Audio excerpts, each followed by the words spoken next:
Hi, welcome to the Silverthorne Signal. I'm Town Manager Ryan Hyland, and I'm joined today by Mayor Bruce Butler.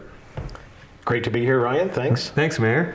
I think what we're going to talk about today is the Smith Ranch. It's obviously something that's been in the news quite a bit, and we recently had an open house, and I was hoping you could kind of walk us through some of the history and the background and bring us up to present day on the Smith Ranch. So maybe to start, if you could tell folks, I know a lot of Silverthorne people know where that is, but countywide viewers may not know, so maybe highlight kind of where we're talking about. Well, the Smith Ranch is on the west side of Highway 9, and it's south of Willowbrook and in between Ruby Ranch Road, so it's right in the area of Our Lady of Peace Church. Okay. And the Come and Go gas station, and back up the hillside toward the west. Right, those are some landmarks that I think people will be familiar with. So the other thing, I think the historic name for the property has been the Smith Ranch because obviously the Smiths were the owners of that property and did some ranching there. So I think from my understanding of council's wishes is that when that neighborhood is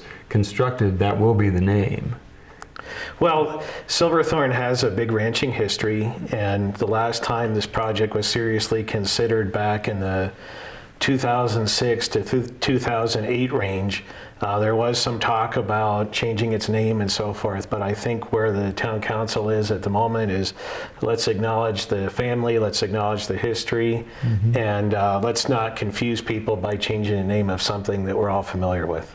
Yeah, kind of makes sense. So why fix it if it ain't broke? That's right. So you mentioned history.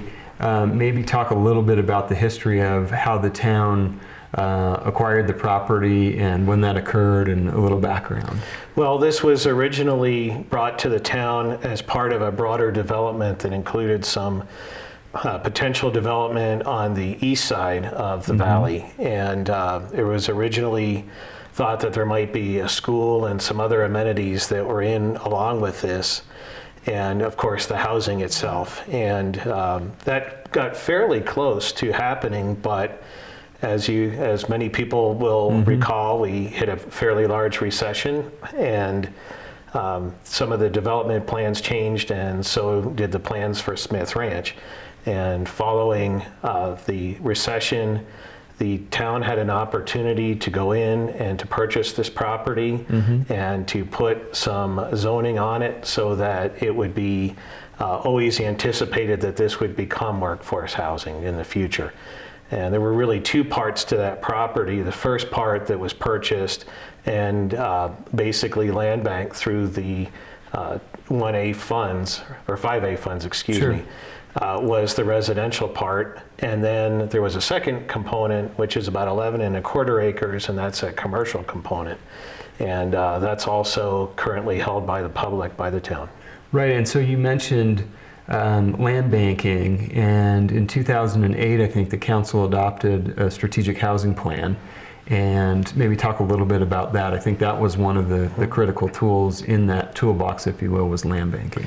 Well, certainly it's no surprise to anybody that's been around Summit County for any period of time that there's an acute need for workforce housing. We all know it's very expensive, we all know it's in short supply. And the county and the town of Silverthorne and all the towns in the county for that matter have been pretty cooperative over the years at getting together and doing the necessary studies and evaluation to understand what the housing needs are in each of the basins.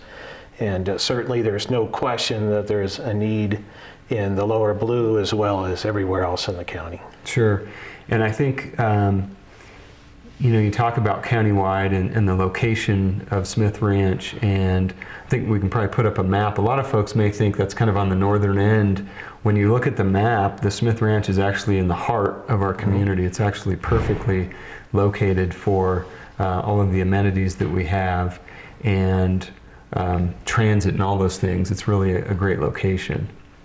Yeah, it really, at the time that the town started to look at this, it may have been a little more on the northern end, but over time and with the addition of what's now Summit Sky Ranch, and the continued growth up through Three Peaks Angler Mountain and Angler Range. Mountain on the other side, and even the town's what we refer to as the Cottonwood site, where we'll see a new public workshop.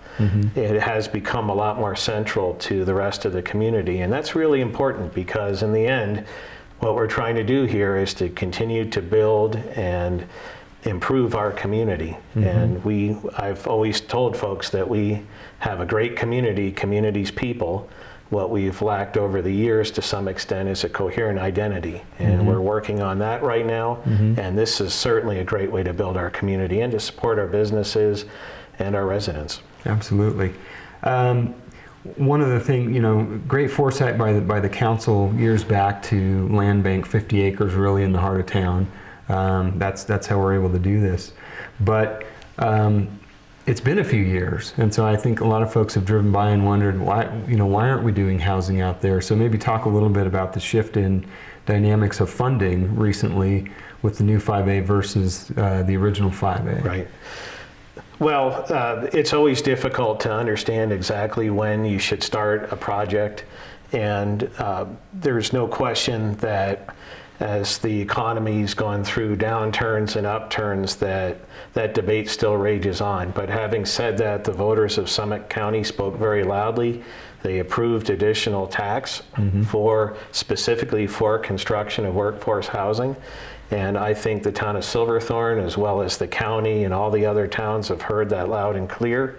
And it is very much all of the towns and the counties, and certainly the town of Silverthorne's intention to try and uphold the will of the voters and to create a reservoir of workforce housing that's available. Yeah, I think the council's always been supportive, obviously, but the original 5A just didn't have as much horsepower, if you will, as the more recent 5A. The original 5A did allow for the purchase of the property, though, over $3 million, but it took quite a few years to kind of pay that off with 5A.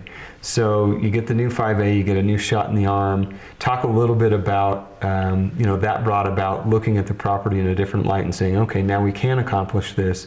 How did we get to where we are today with we're excited to be partnering with Compass Homes, but talk about the process, because that was a competitive process to get there. Well, sure, and the land banking component of it was very important, and it did allow us to hold a substantial portion of land out in reserve. But having said that, the significant additional funding is really the catalyst that allows us to go forward and start construction at this point in time. Well, as we look at really construction starting in the building season of next year. But the process for approving this project will be the same as it is for every other project. We have gone through a process and selected a preferred developer, and we're in the process of negotiating that agreement. And as that develops, we will go forward through all of the same process that we would normally do, through planning commission, through town council, through site plan approvals, and also looking at any of the other things that are very sensitive to our voters, from wetlands disturbance to wildlife patterns. Right, and so the process will be the same as, like you said, any other development. We kind of started the process a few nights ago on October 26th. Had a great turnout of folks coming out to kind of start learning about what's being proposed there. And as you mentioned, the process moving forward, there will be plenty of opportunities for public input. Obviously, when you're going through planning commission and town council, you've got public hearings and other community meetings.